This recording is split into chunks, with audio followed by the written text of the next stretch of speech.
Olá, boa tarde. Muito bem-vindos ao nosso primeiro debate promovido pelo portal HSM. O nosso tema de hoje é inovação e tendências no meio digital. E este debate marca o lançamento do hot site Mosaico de Tendências do portal HSM. O objetivo do Mosaico HSM é promover a colaboração e a interação entre os usuários da internet com a seguinte reflexão: o que deve inspirar o futuro? E é neste clima de tentar entender o que vem aí pela frente que eu estou aqui com dois especialistas em mídias digitais, Gil Giardelli e Ricardo Almeida. Muito obrigado por vocês terem vindo. Eles quase que dispensam apresentações, mas seguindo as formalidades, eu vou apresentar aqui o Gil Giardelli, que é o CEO da Gaia Creative e também professor do MBA do SIC, Centro de Inovação e Criatividade, pós-graduação da ESPM. Isso, tá tudo certo? Olá, Ricardo Almeida é o diretor-geral do iGroup e criador do conceito de webs progressivas. Exato. E o nosso debate vai ter então a duração média de 1 hora e vamos falar sobre 3 temas. Primeiro, panorama das tendências digitais. Segundo, liderança e futuro das mídias sociais. E o último é a liderança. Então vamos começar, gente. Nós temos alguns dados que dão conta de que no mundo todo, eles estavam me dizendo agora há pouco que é impossível saber com precisão, mas em média 2 a 3 bilhões de pessoas ao redor do mundo acessam a internet. E as pessoas estão cada vez mais engajadas nesta onda do compartilhamento, da expressão e da geração do conteúdo. Como é que vocês definem esta era que nós estamos vivendo e como as empresas podem se comportar nesse novo mundo? Eu acho que nós estamos vivendo uma nuvem de inovação. E é uma coisa fantástica, porque se a gente quiser saber o que vai ser o futuro de uma humanidade, você puxa o estilingue do passado. Então, se você for lá atrás em Sócrates, quando ele disse, antes de tomar o veneno, quando ele foi condenado por ensinar em praça pública, ele disse assim: um dia vai acontecer uma revolução e ela vai ser uma revolução de moral, de valores. É exatamente esse momento que a gente está vivendo. É uma era da generosidade coletiva. Então, assim, é um momento que está mudando tudo. A cultura, a política, as empresas. E aí a grande dicotomia é empresas do século XX, pessoas do século XXI. Política do século XVII e pessoas do século XXI. Então, como que a gente vai pular esse ato de gerações? Isso é mágico. O nosso segundo tema é liderança aberta na era digital. Liderança aberta na era digital. Olhando para o mercado, nós vemos que as tecnologias sociais ditam um relacionamento aberto com os clientes como nunca houve antes, talvez, em toda a história da humanidade, né? Olhando agora para dentro das empresas, o que é que falta para que as lideranças percebam a importância dessa abertura? E quais são os maiores entraves que impedem a inovação dentro das empresas atualmente? Essa liderança aberta, eu acho que ela passa porque uma série de especialistas estão chamando de economia criativa. Essa economia criativa que está criando aí indústrias como a indústria do entretenimento, a indústria da diversão, pessoas que agora trabalham nas suas casas e estão fazendo empresas em suas garagens, é a renovação do espírito empreendedor. E aí eu acho que tudo isso vai dar numa mudança que provavelmente daqui talvez 10 ou 20 anos vai vir um historiador e vai falar assim: olha, nos anos 2000, esses anos agora, a gente estava formando uma nova economia e ela não se chama mais capitalismo, vai ser um novo nome, porque é essa colaboração coletiva. Um exemplo disso: quando uma empresa entra numa rede social chamada Innocentive e fala assim: eu tenho um problema, se você aí conseguir resolver esse problema, eu te pago entre 10 mil ou $1 milhão para você resolver isso. E milhares de pessoas e empresas fazendo isso em sites como innocentive.com, enfim, são muitos os dados aí. Ou aqui no Brasil, uma montadora de automóvel fazendo um carro coletivo. Então você começa a ter realmente uma economia coletiva. Tanta tecnologia que a gente ia pedir abraço pelo YouTube, né? E continue enviando as suas perguntas, porque ao final nós vamos responder a todas as perguntas dos internautas. E, como elas já estão chegando, queria aproveitar para fazer a primeira pergunta para o Gil, que foi enviada pelo Reinaldo Cirilo. Gil, uma pergunta política, que até a gente estava conversando antes do início do nosso debate. Você acha que as redes sociais derrubaram ou derrubarão o governo da Tunísia e ainda vai derrubar o do Egito? Olha, hoje eu vi na The Guardian, na Inglaterra, que alguns especialistas já dizem que daqui a 20 anos esse tipo de ditadura que nós conhecemos ele vai acabar. Tá? E o que está acontecendo ali nos países do Oriente Médio é sensacional, pessoal. As pessoas se organizando por redes sociais, então começa no primeiro país que foi a Tunísia, agora no Egito, já começa no Iêmen, depois na Arábia Saudita, então a gente vai ser varrido tudo isso que está acontecendo. E o que acontece? Quando o Wikileaks coloca assim, olha, o governo da Tunísia, o presidente tem 9 contas secretas na Suíça. E aí o que a gente está falando do Wikileaks e de outros tantos que tem por aí, que é pela primeira vez quebra de informação em escala industrial. Só faltava isso realmente para a gente acabar com a era industrial. Isso acabou. Então a gente tem que dizer quem tem conta. Quando um banqueiro é preso na Suíça porque denunciou que ele não queria mais cuidar da conta de um ditador, isso daí é mágico, só que o banqueiro é preso.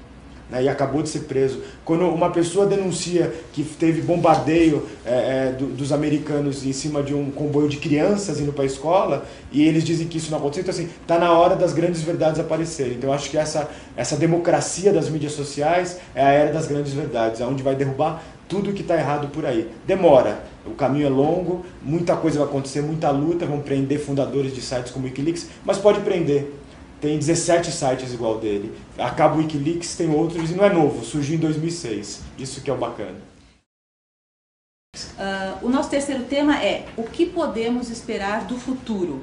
Bom, o Gil costuma dizer nas palestras que nós passamos pela humanidade 1.0, foi a agrícola, humanidade 2.0 industrial, a 3.0 tecnológica e a humanidade 4.0 a cyberespiritual. Hoje, de acordo com o Gil, nós vivemos um mix de tudo isso e estamos na humanidade 5.0, a da democracia das redes sociais. Neste contexto de democracia e com base também no conceito do Ricardo Almeida, de web progressiva, onde a internet é como um ciclo infinito, qual é o papel, na opinião de vocês, de cada pessoa na construção dessa nova humanidade? Eu acho que a moeda do século XXI se chama reputação. Se tem alguém assistindo nós aqui é porque a gente teve uma troca de moeda um dia, que a gente colocou uma coisa que foi correta. E aí o que a gente tem que entender? O que faz uma humanidade gastar 100 milhões de horas editando a Wikipedia? Foi esse o número de horas gastos em todas as edições da Wikipedia. O que faz a gente ter 3 trilhões de horas de pessoas publicando coisas em redes sociais? Então, o que está em jogo? Antes, quando eu comprava uma televisão, eu virava um consumidor. Hoje, quando eu compro qualquer coisa conectada à internet, eu viro um produtor. E aí, se toda essa humanidade tiver consciência, e sempre as pessoas, todo mundo comete erros, etc., mas que você pegue o seu tempo, de tudo que você fica conectado num mês, e dedicar 5% a fazer um trabalho bacana, que ajude o outro, quanto que vai ser esse excedente cognitivo nosso? Né? Se você pegar e falar assim, olha, 5% do meu tempo que eu fico ali na internet, por que eu não vou ensinar um idioma para alguém? Por que eu não vou ensinar matemática para uma outra pessoa? Por que eu não vou fazer esse trabalho voluntariado? Então eu acho que a gente está num momento que se você pegar só 5% desses 3 trilhões de horas que a humanidade está gastando nas redes sociais para fazer o bem, a gente vai mudar esse mundo. Sabe? E a gente está num conflito ali do bem com o mal, sabe? Não vou ser repetitivo, mas o Wikileaks. O Wikileaks é assim, os Estados Unidos assinou assim, democracia no país dos outros é pimenta. Sabe, falar do nosso não pode, dos outros a gente pode. Então isso é assim, o Egito pegando fogo, ele falou, não, calma pessoal, o cara tá lá há 30 anos, mas cadê todo esse discurso de democracia? Então vamos pegar nosso excedente cognitivo que a gente está gastando nas redes sociais e ficar 5% do nosso tempo fazendo coisas boas. Esse que é o grande momento. E aí a gente vai ter que decidir, pessoal, que lado que a gente está. Ou do lado escuro, ou do lado que acredita. Eu sou um tecno-otimista, eu acho que a gente está aqui no mundo para fazer melhor. A gente veio para cá. E aí, falando de negócios também, 7 bilhões de pessoas que podiam ser geniais, gênios. Só que aí as regras desse capitalismo que a gente está vivendo oprime tanto que as pessoas ficam virando maquininhas. Eu acho que está na hora de te dar um salto. Então assim, vai empreender, meu amigo, vai fazer o bem, vai ensinar alguém, isso volta, tem uma lei aí, e o mundo precisa de solução, porque somos 7 bilhões de pessoas esse ano. Se a gente não resolver os problemas principais, vai ter que mudar tudo isso, porque o problema é muito grande hoje. Como fazer 7 bilhões comerem, terem água, sabe? A mudança climática, meus amigos, li esses dias. Mudança climática, negar a mudança climática é como negar a evolução da espécie de Darwin. Se você não fizer a sua parte, o que é a sua parte? Um pequeno ato valeu, porque são 7 bilhões fazendo pequenos atos. Mas complementando a tese, eu acho que no final das contas, esse número é tão grande de pessoas que no final das contas cada um acaba fazendo sempre o que quer na rede. E nem sempre o que as pessoas querem fazer é algo negativo. por assim dizer, né? Então você tem, se você pegar lá 5% do tempo de quem quer que seja para ensinar matemática para crianças, talvez se eu for fazer isso, a criança vai desaprender tudo que ela aprendeu, pelo menos. Mas você tem pessoas que têm uma paixão por esse assunto e por qualquer assunto existente, né? E que vão dedicar uma parte do seu tempo a fazer isso também na web como uma coisa absolutamente natural. Agora, a questão é como é que a gente vai separar joio de trigo? Como é que a gente vai, se a informação é uma única coisa e que se baste por si só, como é que a gente vai separar a pessoa que está ensinando matemática correta da pessoa que está ensinando matemática errada, né? E entra muito dessa questão de reputação, entra muito do histórico dessa pessoa, só que hoje, na prática, não existe alguma maneira simples, prática e automatizada de você fazer algum tipo de varredura de informação nos próprios buscadores para saber, olha, esse sujeito daqui que possui essa informação, ele tem uma credibilidade maior, então ela, enfim, uma informação válida. Não sei, claro, de pessoas e de marcas mais conhecidas, exatamente. Mas nesse ponto, o anonimato ele é tão positivo quanto negativo. Ele permite que todo mundo fale, mas para o usuário que está lendo ou interagindo com o que ele está falando, fica meio que aquela dúvida, né? Mas então, Ricardo, eu concordo, mas assim, você deu um exemplo de matemática, mas se alguém procurar assim, quem é um grande editor de e-books aqui no Brasil, quem é um professor de mídias sociais, então vai parar em você. Então eu acho que assim, o que a gente tem que fazer, o bom agora é que o nosso filtro é nós que criamos. Você acha que as pessoas estão conseguindo filtrar? Porque se eu for... Estão conseguindo, porque se eu procurar assim, quem é o cara que entende de e-book no Brasil? Eu vou parar no Ricardo. Quem é um professor bacana que fala de mídias sociais? Eu vou parar nele. Aqui ele deu exemplo de matemática, talvez ele não seja tão bom em matemática, mas como edição de e-books, ele é um grande pensador disso. Eu acho que não tem especialista de nada, a gente vai evoluindo. É tudo tão novo que não deu tempo de montar um manual. Então assim, se eu falar assim, quem é a pessoa que sabe transitar na TV aberta e na TV, nessa TV digital, você é uma pessoa, enfim, tanta gente tem por aí. HSM, as pessoas estão aqui hoje porque acreditam que a HSM dá uma informação, só que a gente está vivendo o que a gente chama de sociedade imediatista, tá todo mundo querendo na hora. O que é bom, antes eu só tinha um canal, ele falava assim, qual é a grande notícia? Essa que eu vou ler, que eu vou assistir às 8h30 da noite no principal canal de televisão. Agora não, eu posso ir para o YouTube e acompanhar o que está acontecendo no Egito. Sim. Eu posso ver a sua aula aberta que você fez na sua escola. Eu acho que isso que é bacana, o filtro. E aí a gente vai ter que deixar de ser um pouco preguiçoso e procurar. O Fabrício enviou a seguinte pergunta: como vocês veem o mercado de startups no Brasil, visto que muito se fala em investidores e pouco se vê de investimentos? Pergunta do Fabrício. Olha, em 89 eu estava lá no show do Legião Urbana cantando que o Brasil é o país do futuro. O futuro chegou, minha gente. O futuro é aqui, é agora, sabe? Você dá um passo, tem uma oportunidade. Esses dias eu estava conversando com um investidor internacional, ele falou assim, Gil, a gente investiu tudo que podia nos Estados Unidos, tudo na Europa, tudo na Ásia. Sobrou vocês na América do Sul e a África. E o Brasil é a bola da vez. Então aproveitem isso, pessoal. E aí o que está em jogo? Eu estava em Londres agora, estava na capa do jornal. Precisamos criar a próxima startup que vai valer $1 bilhão, o próximo Facebook. O Facebook foi criado, já passou, mas tem tanta coisa acontecendo aqui. Na Campus Party, ano passado, teve 100 novas startups. Esse ano teve 400 startups. Só que é um mundo difícil, porque é a menor taxa de desemprego desse país dos últimos 8 anos. Então tem emprego sobrando. Mas se você ainda não tem condições de largar seu emprego, chega à noite na sua casa. Isso. E aí faz a sua startup. E daqui a um ano pede as contas. É assim, vamos empreender, pessoal. Está no sangue do brasileiro. É o país. E assim, o dinheiro está vindo. E ele vai vir para as startups, para as pequenas. E tem gente do Brasil inteiro fazendo. Garotos de 19 anos em Porto Alegre. Garotos no Rio Grande do Norte. Em João Pessoa. É um Brasil empreendedor. Está na hora, pessoal. O Brasil é o futuro agora. Vamos aproveitar isso. Mas eu não queria largar meu emprego. Não tem problema. Faz à noite. Faz na madrugada, entendeu? Abre mão de um pouquinho de horas de ficar, sei lá, vendo alguma coisa ou num bar para fazer uma startup. E vai porque vender. Se você quer montar uma empresa, você vai ter que abrir mão em algum momento da vida de um monte de hora para fazer um monte de coisa. E o que é bacana, tem dezenas de linhas de financiamento para as startups no Brasil, sabe? Tem estadual, federal, municipal, só que ninguém está parando para fazer um simples projetinho no Word de 5 páginas, entendeu? Então assim, vai procurar seus professores de empreendedorismo, vai no Sebrae, enfim, vai ter agora o Ministério da Micro e Pequena Empresa, tem tanta gente querendo fazer isso e a gente vai ter que, 50% dos nossos empregos está nessas microempresas, nessas startups. A gente vai ser a próxima que vai fazer $1 bilhão como startup. Tomara. Pergunta enviada por Edson Júnior. O que vocês podem falar sobre internet 2.0, 3.0, 4.0, enfim, o que mais vem por aí? Tem um garoto em Porto Alegre que ele chama Felipe. Esse garoto é bem jovem e aí um dia ele mandou um e-mail para Nova York falando assim: eu sou aqui de Porto Alegre e eu quero fazer o TEDx Porto Alegre. E aí esse pessoal de Nova York deu para ele a licença desse TED. Ele fez um evento que a gente não vai ver agora, mas daqui a 1, 2 anos mudou um pouco com o pensamento do Rio Grande do Sul. Porque ele levou lá 30 pensadores para falar de como que a gente pode mudar o que está ali. Levou o verdadeiro Papai Noel brasileiro que é de lá, enfim, levou gente para falar de sustentabilidade. Foi muito bacana esse evento. Aí ele foi um garoto de 19, 20, 21 anos que manda um e-mail para Nova York falando assim: eu quero fazer o evento de vocês aqui, me dá licença? E ele conseguiu. E ele trabalha numa empresa, só que à noite ele organizou esse evento com uma série de processos. O que está por trás disso, pessoal? O que a gente chama de capitalistas sociais. Pessoas que... Ele não ganhou nada com esse projeto de dinheiro, mas ele ganhou a moeda do século XXI, que é a reputação.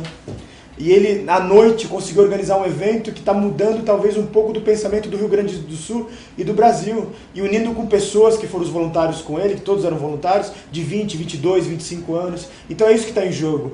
Que é a mesma coisa quando o Bill Gates e o Warren Buffett fez um jantar com bilionários no mundo falando assim: pessoal, vocês não podem doar 500 milhões para a gente fazer um projeto aí para mudar o mundo? Então assim, esse garoto, esse Felipe, ele tem o mesmo peso hoje nesses capitalistas sociais do que o Bill Gates. Então assim, às vezes você pode empreender, não é só para empreender para montar uma empresa para ganhar dinheiro, mas empreender o que a gente chama de empreendedorismo social, fazer uma coisa para mudar o que a gente está aí. Não concordo com isso, não adianta ficar reclamando, pessoal, a gente já sabe que está errado.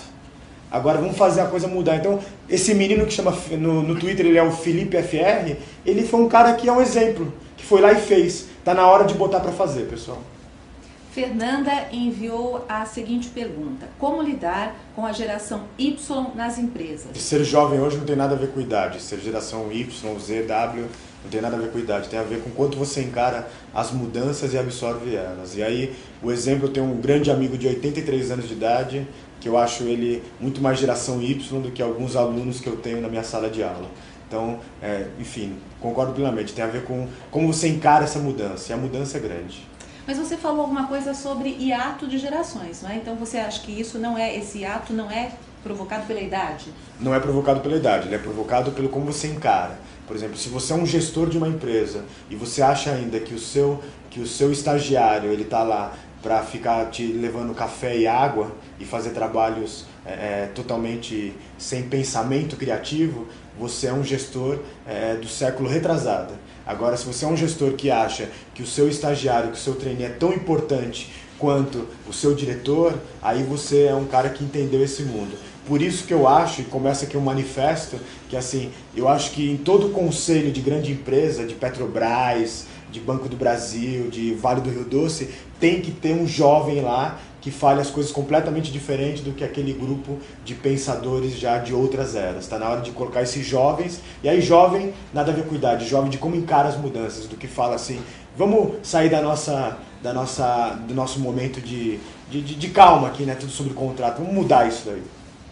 Nós estamos falando aqui sobre toda essa questão tecnológica, internet e tudo mais, e antes de começar o debate, eu até me surpreendi com uma questão colocada tanto pelo Ricardo como pelo Gil, que é o sair do virtual e entrar no real. Então eu queria perguntar para vocês, como é que vocês veem essa geração, as pessoas mais aí sim, de idade, os mais jovens, como é que eles estão lidando com isso, com essa era digital? Vocês concordam com isso? O que precisa ser feito?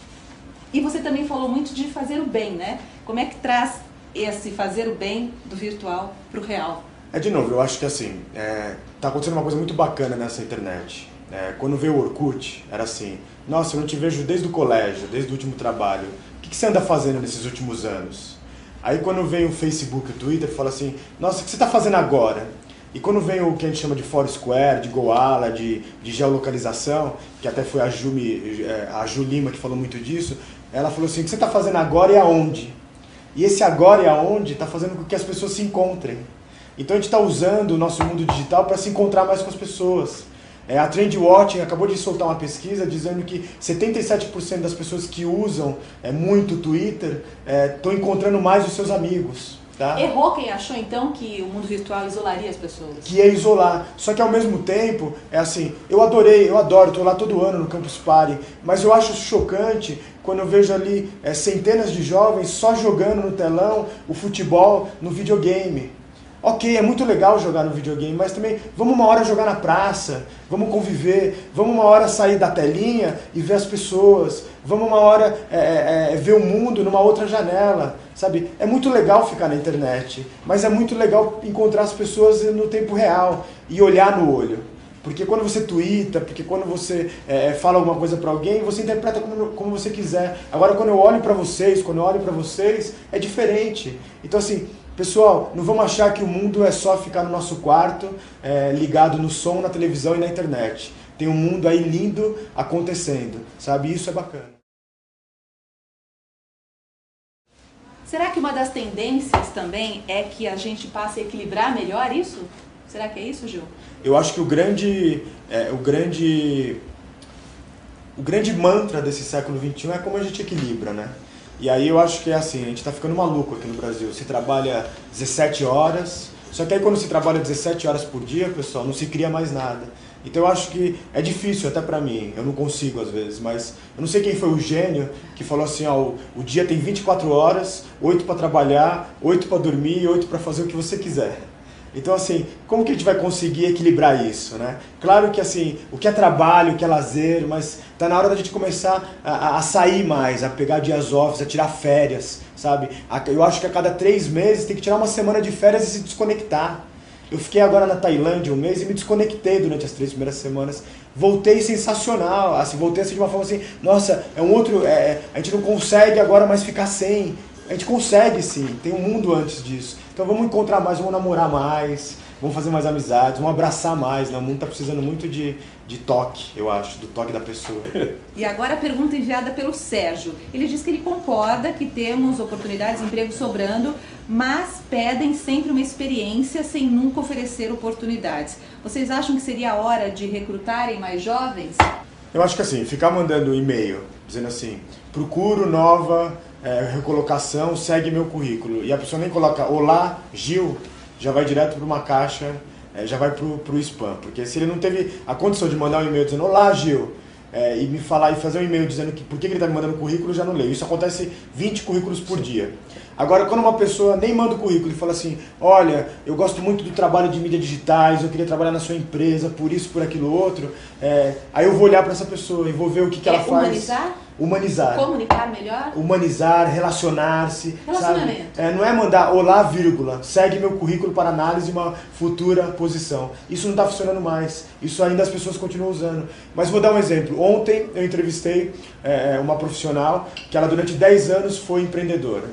Aí eu fiz a seguinte pergunta para ela, mas você há 10 anos é empreendedora e agora você quer trabalhar numa empresa? Daqui a pouco você não vai se cansar disso? Aí ela ficou sem a resposta naquele momento. Respondeu, mas não respondeu. E ela sentiu aquilo. Aí a gente conversou e tal. Porque eu senti assim, quando você contrata um empreendedor, daqui 6 meses o leão do empreendedorismo dela, ela pega e volta a ser empreendedora. Aí hoje de manhã ela me mandou um e-mail longuíssimo dizendo por que ela queria trabalhar na Gaia, que é a empresa que eu dirijo. E dizendo por que ela vai daqui a 2 anos, ela quer voltar a ser empreendedora, mas agora ela precisa de experiência, porque ela começou com 20 anos a ser empreendedora, está com 31 e agora ela quer ver como é ser do outro lado. Sabe o que vai acontecer? Eu vou contratar ela. Porque ela teve essa atitude de falar, me contrate por isso. Então eu acho que assim, não é mais um currículo com um monte de experiências. É a atitude. É a atitude e o brilho, né? nos olhos. Eu tô a fim de fazer, eu tô a fim de mudar, entendeu? Eu tô a fim de abrir mão de um monte de coisa para aprender. Alguma coisa a acrescentar? Não? Então, Totalmente. seguindo, pergunta agora de Natal Estela. Quase 3 bilhões de pessoas acessam a internet. Porém, quantas conhecem e sabem usar as redes sociais? Eu acho que a gente tem uma confusão de achar que redes sociais, mídias sociais é uma coisa da internet. Mídias sociais, eu acho que ela começa quando o homem domina o fogo e faz a primeira fogueira e eles ficam contando as histórias das suas caçadas. O que está acontecendo agora? Adrenalizou as nossas redes sociais. Então eu posso voltar a ter uma rede social com aqueles meus amigos que ficaram na tenra infância. Eu posso criar uma rede social com aqueles meus amigos novos da era digital. Eu posso voltar a ter uma rede social com meus amigos que ficaram na faculdade. E antes a gente estava dividindo a nossa vida da internet em capítulos. E agora estão todos os capítulos juntos. Porque vai lá meu amigo quando acampava, quando era criança, e monta uma rede social, uma lista de discussão no Facebook. E aí eu volto a ver fotos de 25 anos atrás. Aí eu começo a criar novos amigos aqui depois desse debate. Então, na verdade, o que está acontecendo? Antes a gente tinha a nossa mídia social daquele momento da nossa vida. E agora a gente está vivendo mídias sociais de todos os nossos momentos. De quando eu estudava na faculdade, de quando antes da faculdade no colégio. Eu acho que isso que é bacana. Então não tem nada a ver com tecnologia, tem a ver de voltar a se conectar. A palavra que você usou é isso, é humanizar. Vamos voltar a reencontrar aquele nosso amigo que tinha 14 anos de idade, que era meu melhor amigo, eu não vejo ele há 20 anos. E a gente marcou um almoço pelas redes. E ele trouxe mais 10 amigos. Essa conexão que é muito bacana. Gente, para finalizar, então, infelizmente o nosso debate já está quase terminando, eu queria que vocês... temos mais uma pergunta? Temos mais uma pergunta muito importante, então vamos lá. Pergunta do Felipe. Como lidar com o turbilhão de ideias que a geração Y tem? Como escolher no que investir realmente? Como lidar com o turbilhão de ideias da geração Y e como escolher no que investir? Gil. Olha, a gente está vivendo o paradoxo da escolha, né? Tanta escolha, tanta coisa acontecendo que a gente está vivendo esse paradoxo. E aí a gente está vivendo, eu acho que a gente chama síndrome do pato. Que o pato ele é assim, ele voa, nada e anda, mas ele não faz nada direitinho. Então a gente está fazendo isso todo dia. E aí com esse paradoxo da escolha, por exemplo, se você está procurando emprego, acredite, você pode ficar um mês sem receber nenhuma proposta. Quando você receber uma, vai vir 4 de uma vez. Então, foco. Então assim, escolha uma coisa realmente e vá, faça seu objetivo realmente. E aí eu acho que o maior vídeo de gestão de foco que a gente tem que assistir é a Turma do Pica-Pau. Lembra quando o urso, ele gostava das tortas? E aí aparece a torta e ele fica lá, qual torta que eu vou? Aí a hora que ele vai ver, acabaram todas as tortas. É exatamente isso. Se você não tiver foco, você perde todas elas. Bom, então chegamos ao fim do nosso debate. Ricardo Almeida, muito obrigada pela sua participação. Antes do encerramento, alguma última mensagem? Acho que a mensagem final é justamente essa. O que se tiver de ideia, o que se tiver de tendência que você acredite, encante, faça isso acontecer. A gente vive num mundo cada vez mais onde as tendências elas estão muito claras, elas são feitas pelo crowdsourcing mesmo, elas são feitas pela massa de usuários, da qual todos nós fazemos parte, né?